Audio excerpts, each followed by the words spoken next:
of this play, and I'm just listening back to the Mike Shannon call of this pitch from Brad Lidge. And as you probably know, Mike Shannon is famous for saying on a home run, "Get up, baby, get up."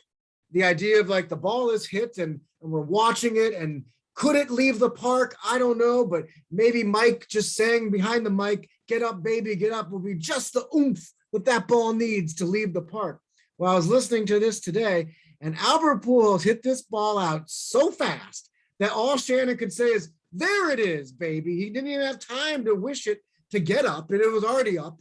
And there it went. He goes, "There it is, baby. Swing a long one. The Cardinals take the lead as Albert Pujols comes through the pinch. A crushing blow. This could be a crushing blow for the Astros." And at the time, it was.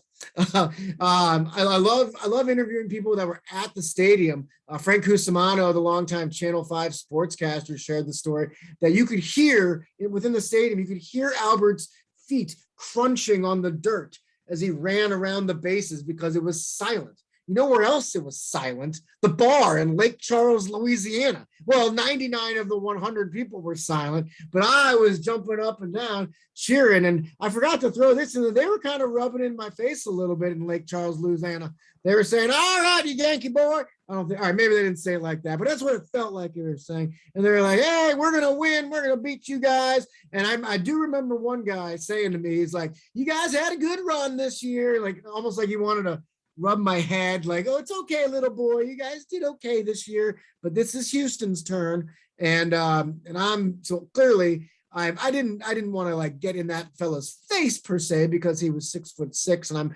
5'6", but I showed some pride of St. Louis, if you will, as Albert was running around the bases. And the best thing, well, two things from the Fox broadcast. One is the camera guy or girl, whoever was doing it, lost track of the ball because it went so far, so fast. And you can kind of see the camera jerking to just catch the ricochet of the baseball. And then the second thing on the broadcast was Houston pitcher Andy Pettit is on the bench, and they catch him going, and he's mouthing it. He goes, "Oh my gosh," in reference to this monstrous home run that Albert Pujols did to give the Cardinals the 5-4 lead in that game. And exit velocity, I'm not jumping in any conclusions here. Many of you probably have heard of exit velocity. If you haven't, it's a stat that kind of came into baseball in 2015. The idea is we always know how fast a pitcher throws, but exit velocity is now how fast the ball goes off the bat. And so we kind of have a sense for that. And it's pretty similar to pitches. You know, if you hit a ball 100 miles per hour, that's a pretty well hit ball. But some of these baseballs, when they're really tattooed, they go 105, 110, what have you. So there's a guy's name here, Greg Reiserbeck. And no, I'm not pronouncing it wrong. Greg Rebarzek. That's probably it. Don't tell Greg I got his name wrong if you know Greg. And he's an engineer. And in 2005, they did not have the technology to get exit velocity of a home run. But Greg was able to figure it out through his analysis and everything, and his math and science, all those classes I got C- in at Clayton High. He was able to figure out what the exit velocity was of Albert's home run against Brad Lidge. It was 116.9 miles per hour. 116.9 miles per hour. And I looked this up today. In the entire 2021 season, this current season, every batted ball, only 7 batted balls this year have gone faster than the exit velocity of Albert's home run against Brad Lidge. That's extraordinary. For him to do it at that moment in the season was just unbelievable. Yeah, so the Cardinals ended up losing the next game, and they didn't go to the World Series that year, but that moment of many iconic moments in Albert's career stands out, at least to me as a journalist and a storyteller. And it was the one I wanted to start with here today. As we look at Albert Pujols, St. Louis immortal, and I guess you could say a Los Angeles mere mortal. Albert Pujols, one of the greatest to ever wear a St. Louis uniform in any sport. He played 11 seasons here, and he capped off that 11th season with the 11th World Series title by the St. Louis Cardinals in 2011. You've probably seen me hold this up before, but this is my new book called 11 and 11. And I interviewed so many people, and there's a whole chapter about Albert Pujols. I've also written this book called The Big 50. It's 50 chapters about the St. Louis Cardinals. So I've written a lot about Albert in books too, in addition to the Post-Dispatch. And there's so many stories and so many ways to capture his greatness. And the way I like to do it best is this. So follow me on this. He played, like I said, 11 seasons for your St. Louis Cardinals. In 10 of the 11 seasons with the Cardinals, Albert Pujols finished in the top 5 of the MVP voting. So let's think about that just for a second. A decade of his seasons, he's, if you will, one of the 5 best players in the National League. And a lot of those years, Barry Bonds, with all of his PEDs and all that, was also winning MVPs and kind of possibly even taking the hardware from Albert, if you will. So Albert, 10 of his 11 years is in the top 5 in MVP voting. In that 11th year I'm referring to, he finished 9th. So for most hitters in baseball history, for most hitters, just getting one 9th place finish in the MVP voting would be a career highlight. For Albert, it was his, quote, worst season with the St. Louis Cardinals. And the year was 2007. And here are the stats for his worst season. He hit 32 home runs with 103 RBIs. His batting average was 327. He had a 429 on base percentage, slugged 568, which gives him an OPS of 997. And the sports writers said that was the least productive of Albert's 11 years with the St. Louis Cardinals. It's just incredible. And Jason Mott, the great closer, I interviewed him for my books. And I got a quote here. He says, Jason, that's the whole thing, is like with someone like Albert Pujols, he turns even like champion ball players just into regular dudes. And talking to Jason Mott about Albert Pujols was just like the two me and you just chit-chatting about Albert Pujols. But one of us was his teammate. And Jason, who of course got the final out in the World Series in 2011, he says, quote, the stuff Albert would do was kind of a joke, honestly. There was one time we were in Chicago and he'd been struggling. So he looks at us and goes, fellas, I've been struggling. Don't worry, today I'm going to hit a couple out. We're all like, okay, sure. Who says that? I'm going to hit a couple out. Well, he hit 3 out. He hit 3 home runs that day in Chicago. And Jason Mott says, I just remember us all being like, what? Even if the wind is howling out of Wrigley, to be able to just say it and then go do it, he had the confidence to just put it out there. And that was Albert Pujols. So I get excited talking about him. He really is a fascinating ball player, but his story in itself is a story. So many of the stars of the game, especially today, were kind of earmarked for greatness at a young age. And you probably have, or maybe you do, family members, younger family members that are involved with youth baseball, and you hear them describing what little Jimmy does these days. And you think back to when we were kids, we'd play like 20 games a year, or 30 games a year.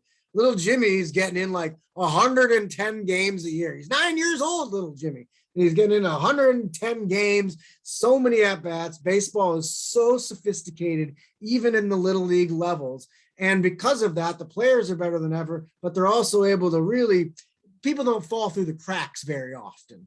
Albert Pujols fell through the cracks. He was the 402nd pick in the draft, I believe. And so so that's what's kind of cool about his story.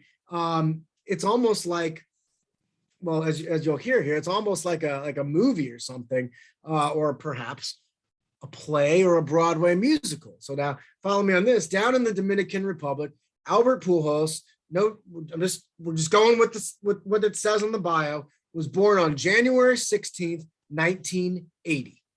Also interesting to me, clearly interesting to me, maybe interesting to you, if not surreal, was that Albert Pujols, the greatest hitter of his generation, was born the very same day, January 16th, 1980, of one of the greatest entertainers of his generation.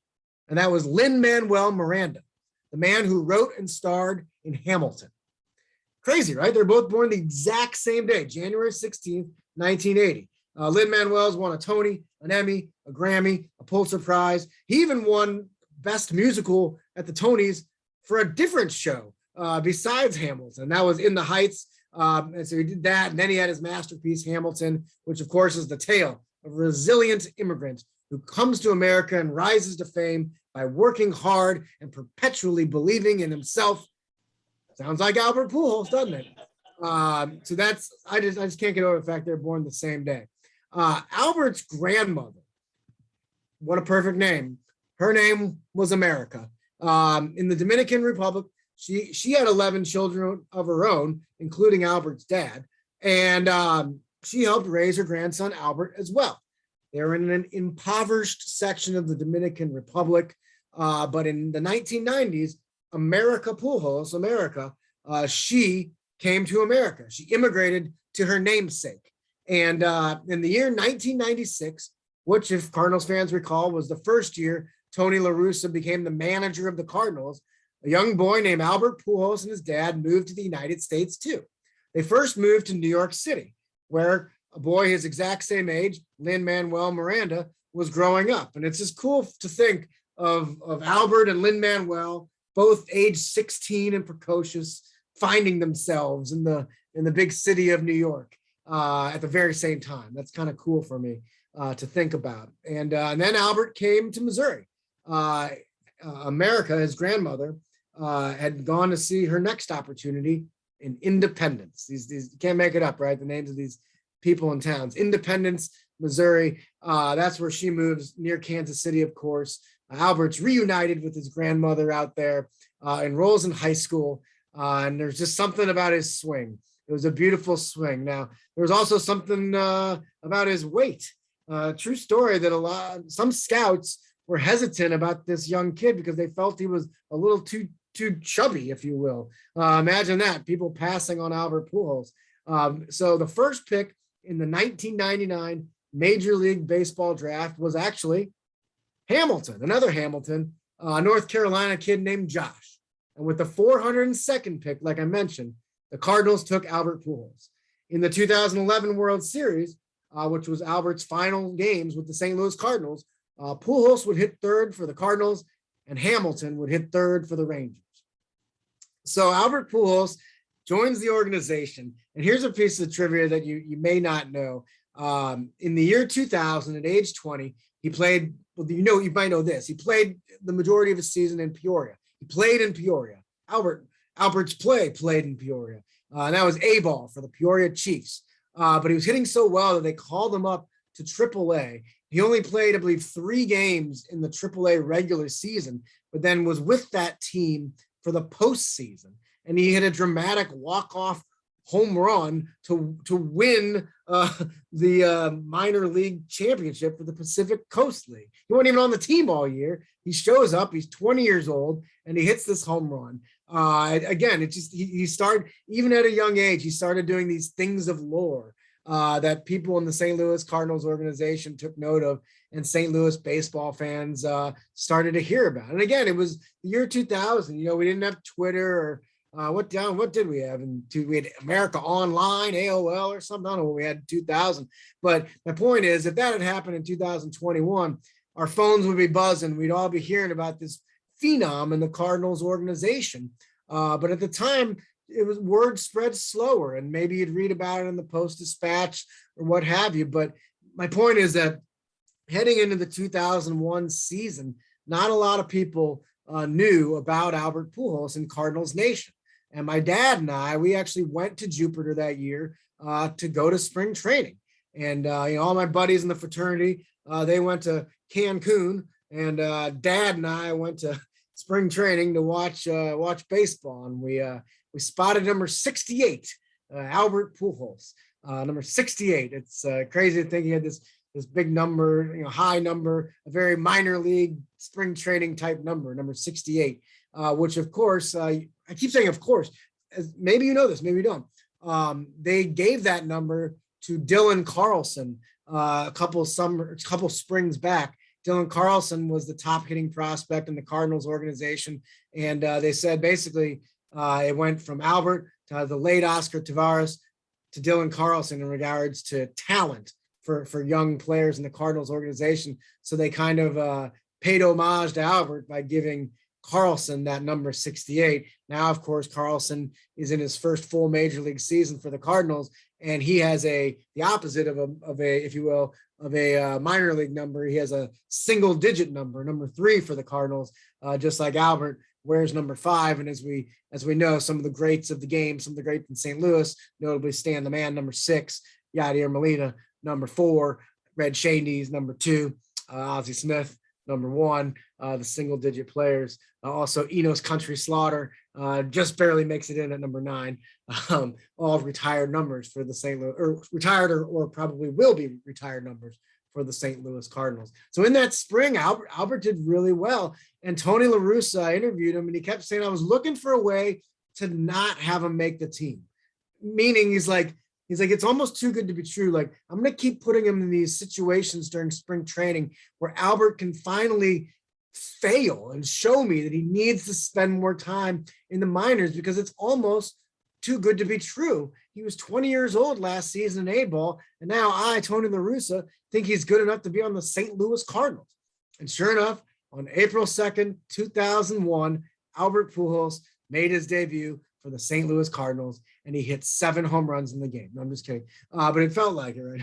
Albert Pujols' rookie year was better than most people's best year. His batting average was .329 for St. Louis. He had a .403 on-base percentage, which means not only was he hitting well, but he was drawing walks really well too. The whole point in baseball is to get on base and get around the bases. And that's what Albert was doing. His slugging percentage was .610, and OPS, the statistic OPS, which I mentioned earlier, maybe some of you don't know that stat very well. I'll make it easy and quick for you. OPS stands for on base percentage plus slugging percentage. It's a very simple thing where you take the on base.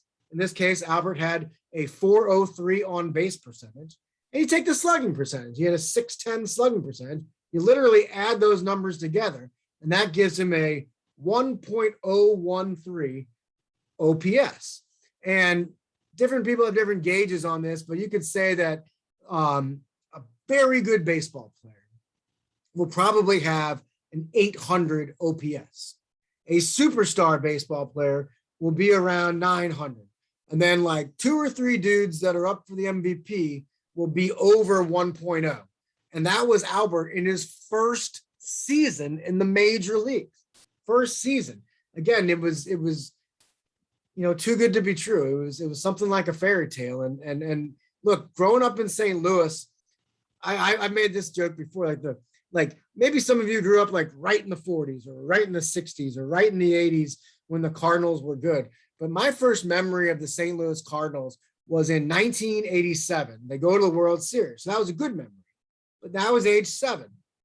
From age 8 until I was 16, they never made the playoffs.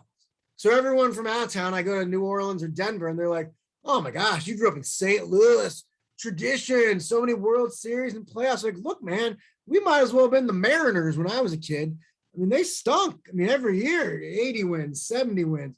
So I was not spoiled by baseball in St. Louis. They make the playoffs in 96. They get McGuire in 97. Of course, we're all enamored by the home runs from McGuire, but they didn't return to the playoffs. I believe it was either 99 or 2000. Lewis is going to get me. Lewis, are you there? Was it 99 or 2000? The Cardinals returned to the playoffs, and then Albert joins the team in 2001.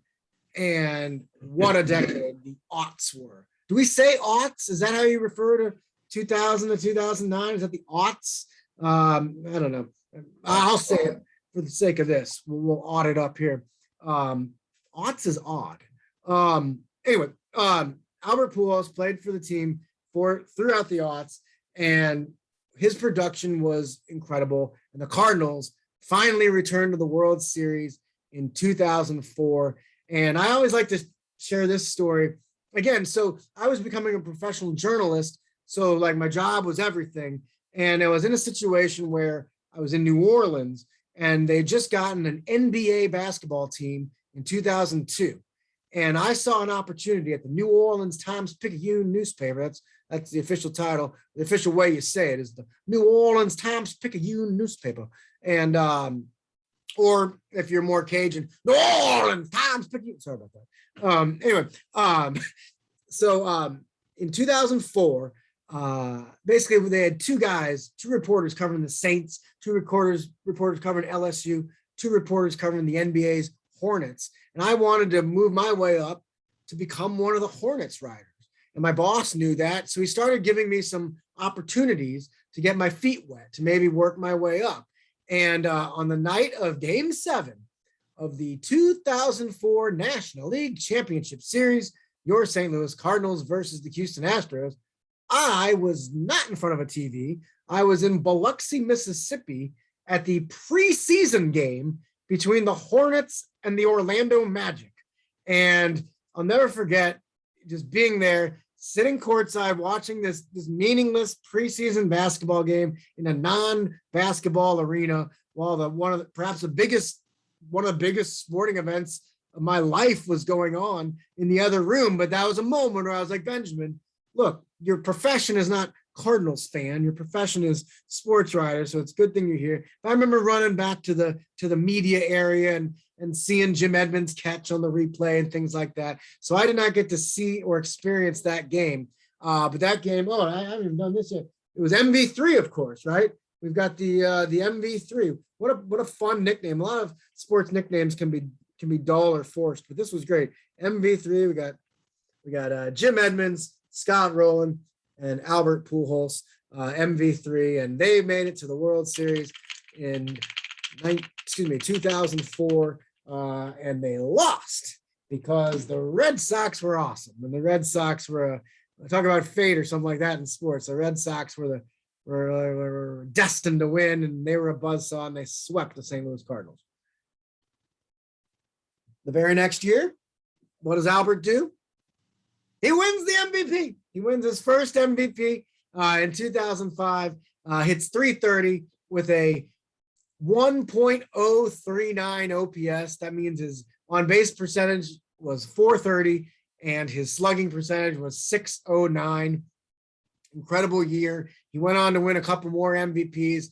My favorite Albert season, if you will, was 2009. I've got the stats for you right here. Wins the MVP.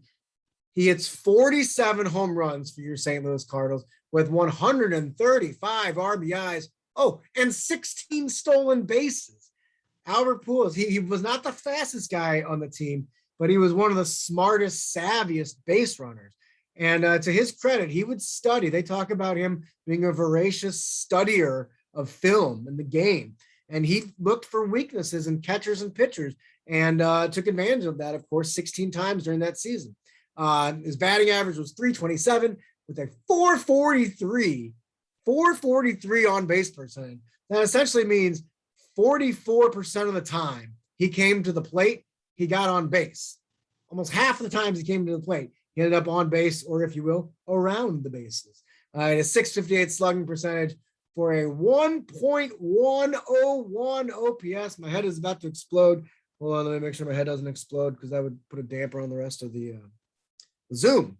That was his best season, and then perhaps his most famous and most talked about season.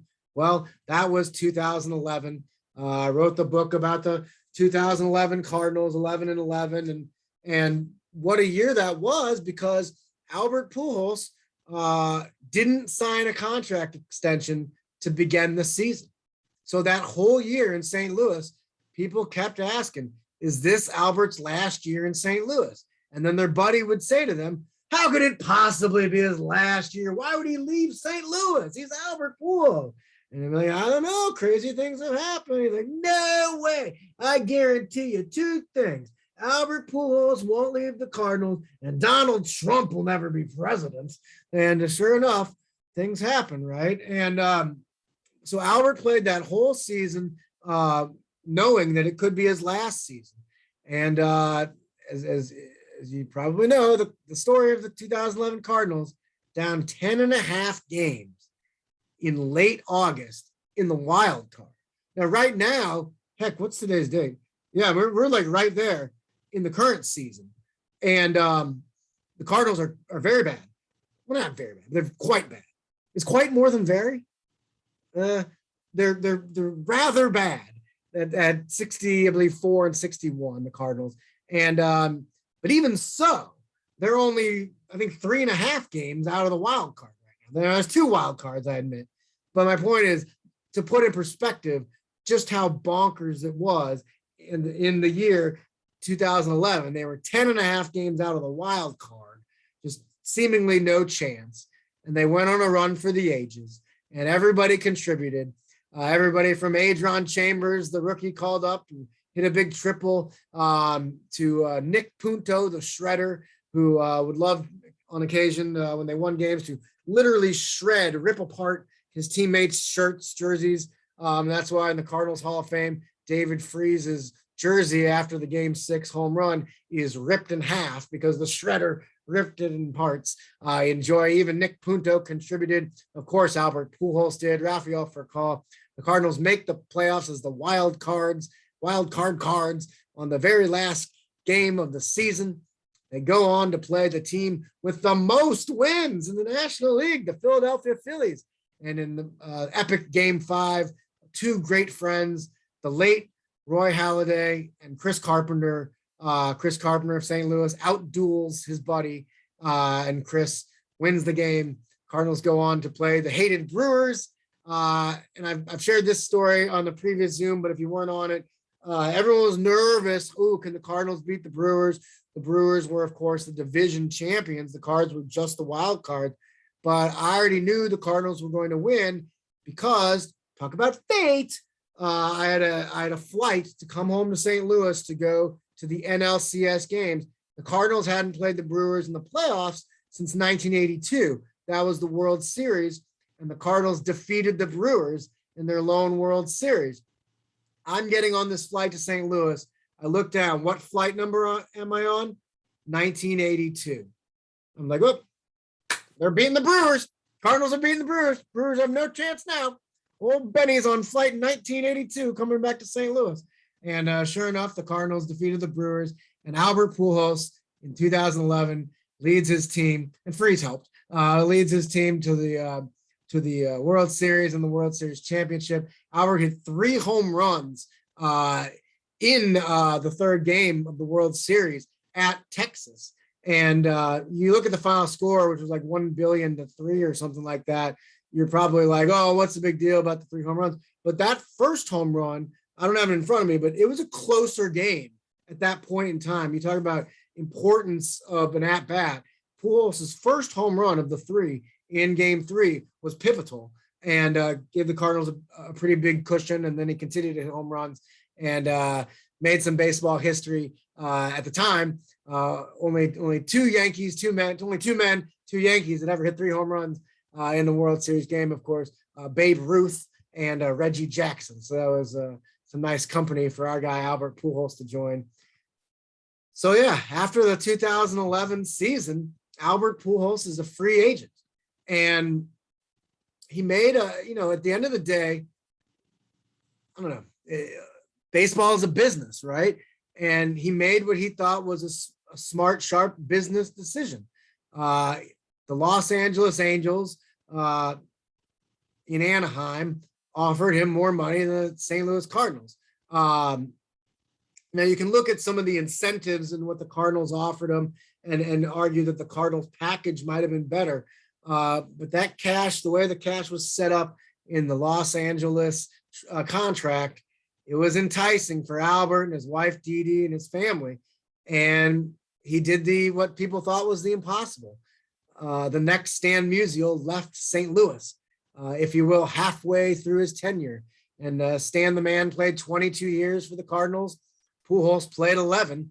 And people thought he was going to double that up and play another 11 and be this generation's Stan the Man. But the narrative took a turn, took a curve like a Adam Wainwright pitch.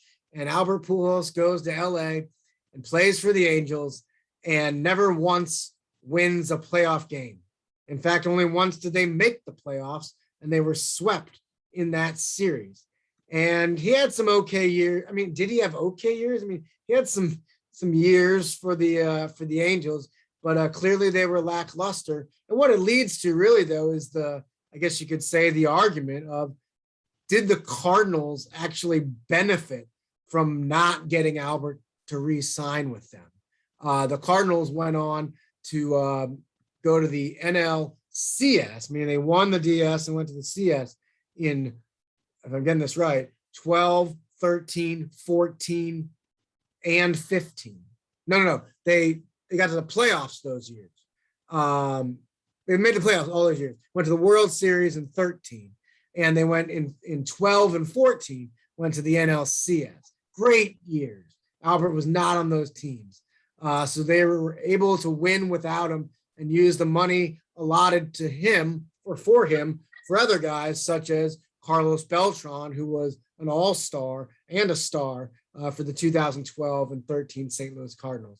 But you look at Albert, he hit 445 home runs just in St. Louis in his 11 years.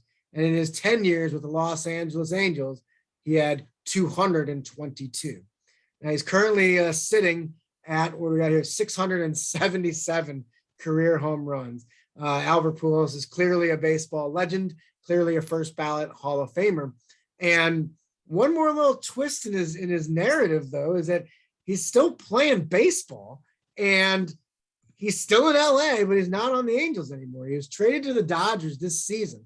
And some Cardinals fans were saying, go get him, go get Albert. He's available. And he's what, 41 years old now. He had clearly numerous bad years for the Angels. Re-signing Albert Pujols, it kind of seemed like they're like, I don't know, it left a bad taste in my mouth. It's like, why not tarnish? Why would you want to tarnish the memories? We just spent 38 minutes talking about the amazing days of Albert Pujols in St. Louis. Why then bring him back and have him strike out a bunch and have you, the fan, consider doing the unthinkable, and that's boo Albert Pujols after a big strikeout and a big at bat. That's something they thought about as they looked into possibly signing him or acquiring him. He ends up signing. He was released by the Angels. I said traded. He was released by the Angels, signed with the Dodgers. What happened? The Dodgers figured it out. They have him facing primarily left-handed pitching.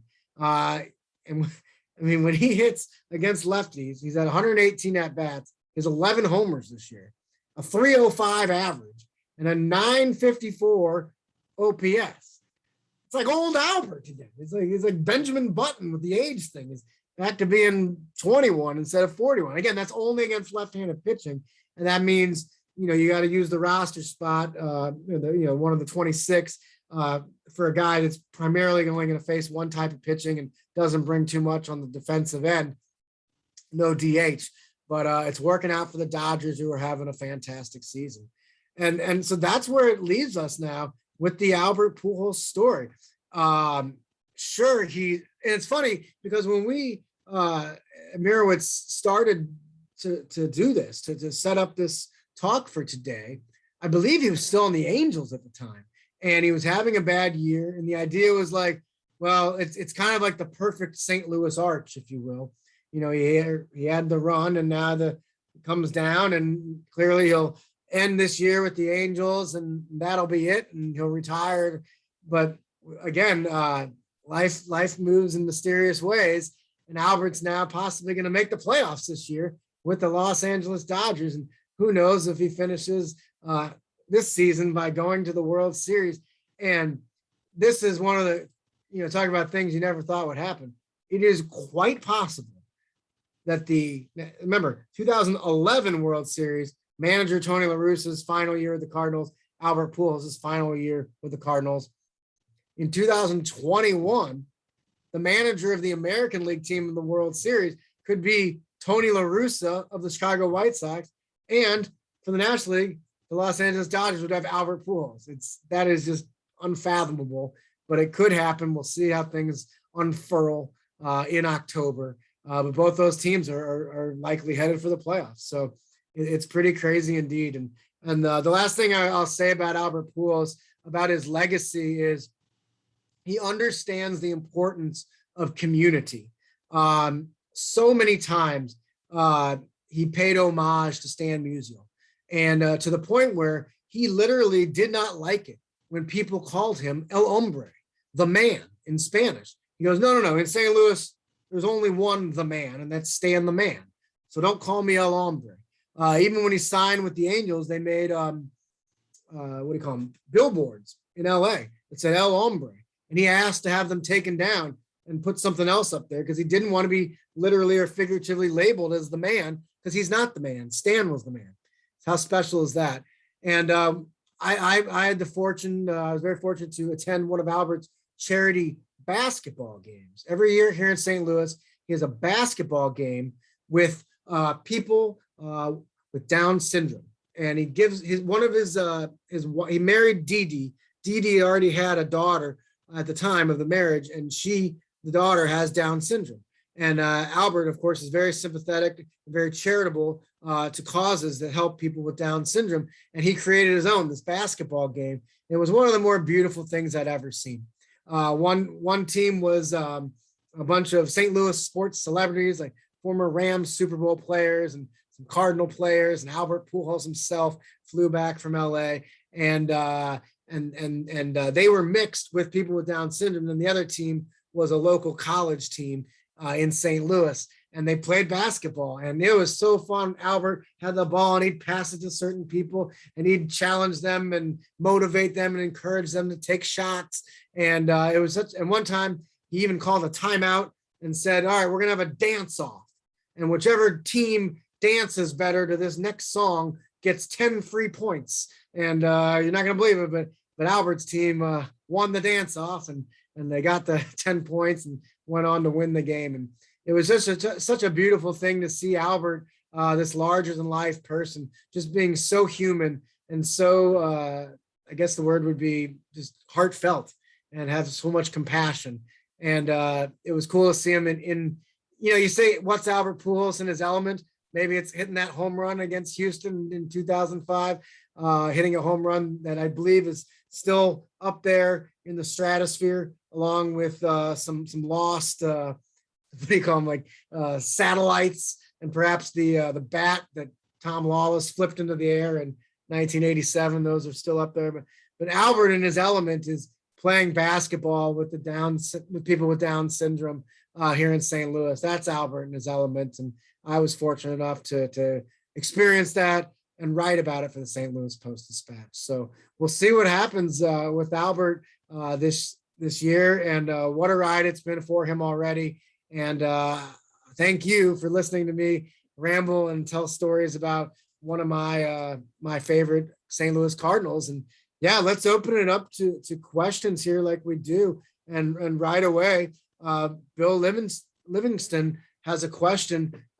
He asks, when Albert retires from playing, what are the chances of Albert being hired by the Cardinals as a coach or in a front office position? That's a great question, and one that I'm sure the Cardinals would love to have him as the hitting coach.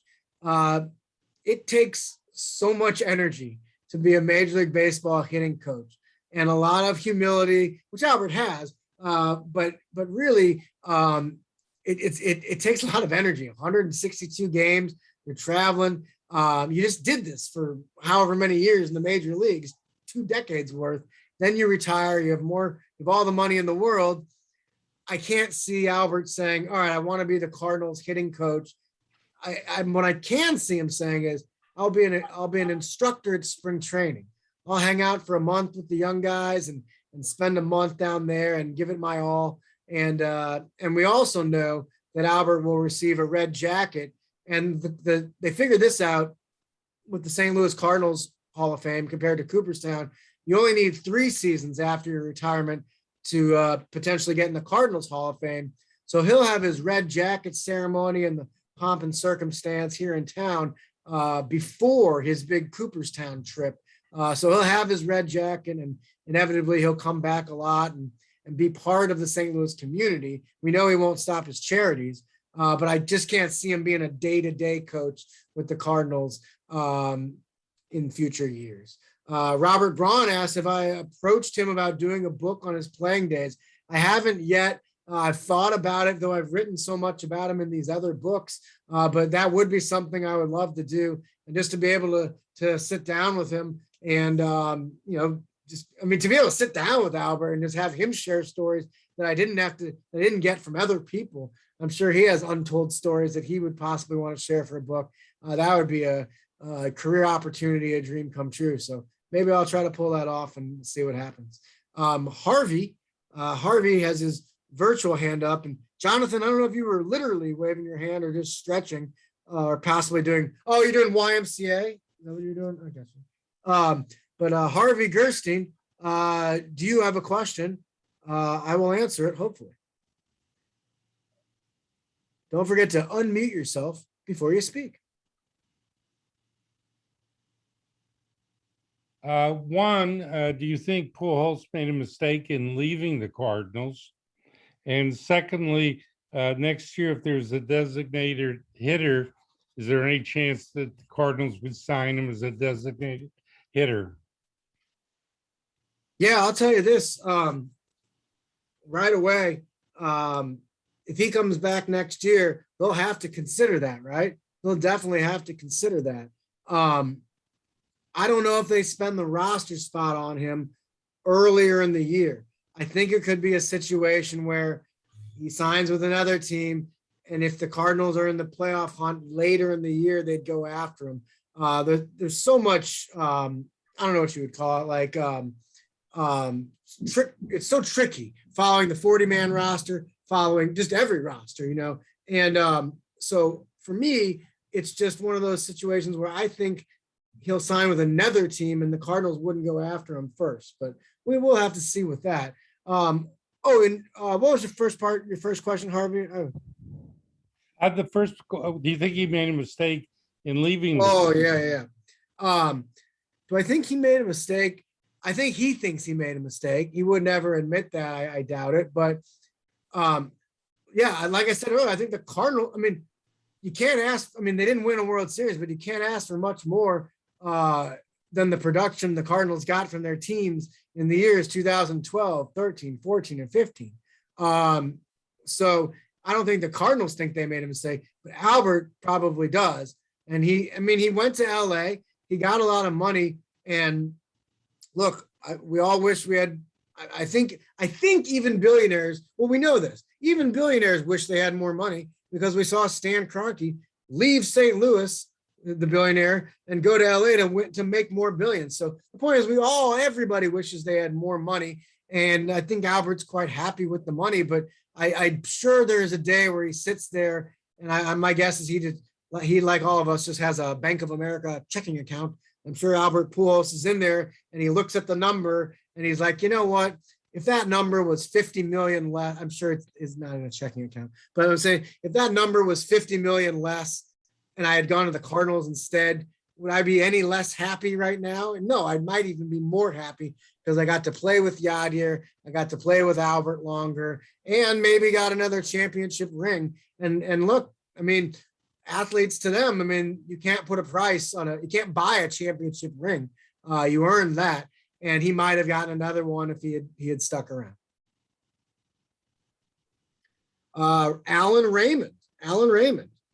Yeah, I'm just curious about something else you may or may not know, but these guys make millions. They don't all make millions, but the top players do. Sure. Are they generous with their money I know they probably send some of it back to the islands where they came from, or send it back to help their own families, obviously, but are they generous with just general charities and in generality? Just like the United Fund, we give the United Fund, we give the Jewish Federation, we give to things that we're interested in. Well, clearly we're talking about literally 700-800 men in this scenario, so I can't speak for all of them. And I'm sure there are some jerks who literally have not donated a penny ever, but most of the superstars, most of the superstars do charities, whether in their hometown or in the town they play in, or in the town where they played college ball. So you definitely see that. And the other aspect to it is, and this has been, sometimes I hear stories for my job about things a player did that they don't want told in the media. So they'll tell the media, they'll tell me like about what somebody did, but then they don't want it out there. And you hear these stories and they're just beautiful stories. Somebody paying for somebody's college or something like that, or buying a new car for somebody in their community. So a lot of times these generous things are done and we'll never hear about them. But yeah, I mean, with Albert Pujols is the top level. I mean, he won the Clemente Award for, which is players talk about the importance of that award, and that award is for service. And Albert Pujols did so much beautiful service, both here in St. Louis and in the Dominican, also in Kansas City, that he won the award for that. Adam Wainwright and Yadier Molina and Ozzie Smith have all won that award too. But yeah, I guess to answer your question, if I haven't already, there are a lot of good guys in baseball, and many of them have donated in many different ways, and that's important. Thank you. Myron Holtzman of the St. Louis Globe-Democrat. Thanks, Ben. Hey, Ben, in all probability, at least I think so, this might be Albert's last year. And wouldn't it be neat if the Cardinals signed him for like opening day, just so he can wear the Cardinal uniform for his last game? What do you think? That's a great point. And again, like I hate to say unfortunately, but like unfortunately, because of the way the rosters are set up and the guaranteed contracts and the 40-man roster, like clearly the beauty of that idea makes sense to all of us. But I wonder if the way things are set up, I don't know if they'd be able to do that. But if there was ever a team to do something like that, wouldn't it be the Cardinals with Albert Pujols? You make a great point, Myron. And I think that would be, again, it would be beautiful if he played in the opener. But you know what's going to happen? He's going to hit the home run. He's like, wait, I want to keep playing. I want to keep playing. But yeah, I mean, and funny enough, we were talking about Yadier Molina yesterday in the press box, and people were joking that that he should wear his red jacket in his final inning behind the plate as the catcher. Literally, they give him his red jacket on his last game, and he wears it on the field. That would be cool. But yeah, I don't know if that could happen, but whatever happens, and this also leads into another question here from Robert Braun. Excuse me. Is that will he go into the Hall of Fame as a Cardinal or an Angel? I mean, Albert, it's my understanding, and we also heard from him when he came back as a player with the Angels in 2019. Like this community is his baseball community. He wants to be a Cardinal, and so when he does retire, yes, my guess is the press conference, the celebration would happen under the auspices of the St. Louis Cardinals and with their fans. And will he go in with the Cardinals hat or an Angels hat?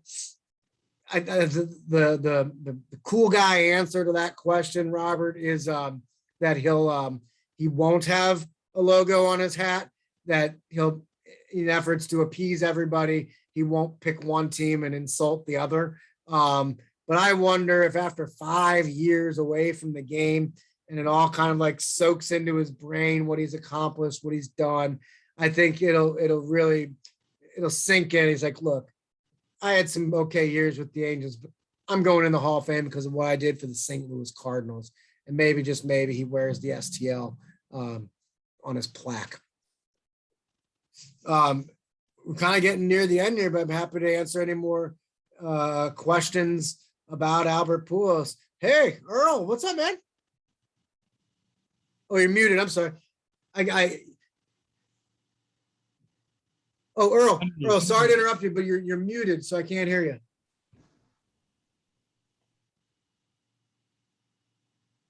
Oh, wow. Earl, I gave you a prompt. There you go. Hey, Earl, can you start the question over? Where you were muted? In his 11 years with the Cardinals, he missed hitting 30 home runs by one, he hit 29. He missed hitting 300 by 1 year and he hit 299. He missed scoring 100 runs by one and he scored 99 that year. And he missed hitting 100 RBIs in 1 year and he hit 99 that year. I don't think any player in history could duplicate those facts. I know, right? Isn't that amazing? And here's something else, though. He entered, and that's great stuff. Thanks for sharing that. And I didn't know all of those. That's great stuff. In addition, he entered this season, I believe, with a career batting average of 299. It's down now to 297. I don't know if he'll get enough at bats with the Dodgers to make a run and end up at 300. So it's kind of unfortunate there that perhaps the greatest hitter of his generation, or definitely the greatest hitter of his generation, one of the greats of all time, will just miss finishing at 300. But great stuff, though. Great. The fact that, like I said earlier, and you alluded to there, his worst years were still amazing.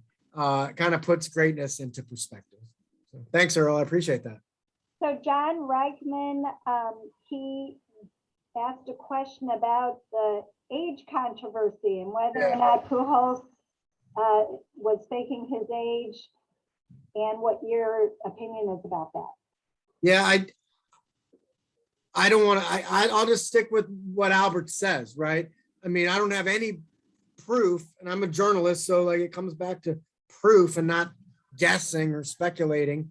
I have no proof that Albert Pujols is not the age I have no proof that says he's not his age. So I'll just stick with that. People can jump to conclusions, and yeah, I mean, he looked like a man child at 21, but so did LeBron James, and we definitely know he was born the year he was born. So yeah, I know it's a hot topic around town. It always has been. And when we've seen it with other players from other countries, and I think that's where people are getting this is, yeah, we've seen other players lie about their age to get themselves more years in the big leagues or what have you, but or in his case, make him younger if that was the case. But I believe Albert Pujols is how I'll finish that. We only have 2 more minutes, so we're going to end with a great question from Bob Braun. What is your next book? Oh, wow. Well, I do not have a book deal with this next book. With the baseball books, I did it through Triumph Books, a publishing company in Chicago, but I'm currently writing a novel, in fact, a young adult novel about a high school basketball team. So I'm writing that right now. And once I finish that and have it edited, then I will sales pitch it to agents. Hopefully I'll find one agent that likes it, and then hopefully he or she will find one publisher that likes it. And we'll see what happens there. But that's the answer to the next book, a high school basketball tale about 2 best friends and teammates navigating a season together. Well, fantastic. We're ending our time now, and I just want to thank you again, Ben, for everything. You always amaze me. You just talk. You're a walking sports encyclopedia. You have amazing stories to tell us. You're enthusiastic, and we can't but be enthusiastic members of Cardinal Nation when we listen to you speak. So we are so lucky you keep coming back and talking with us about sports. And we just appreciate everything you do here at the Newick Center. I appreciate it. It's fun to see familiar faces from previous talks, and also some new faces new to me as well. A great group here today, as always. And as Kay Greenberg says with her flag, go Cardinals. Go Cards. Thank you, everyone. Thanks, Ben. Yeah, thank you.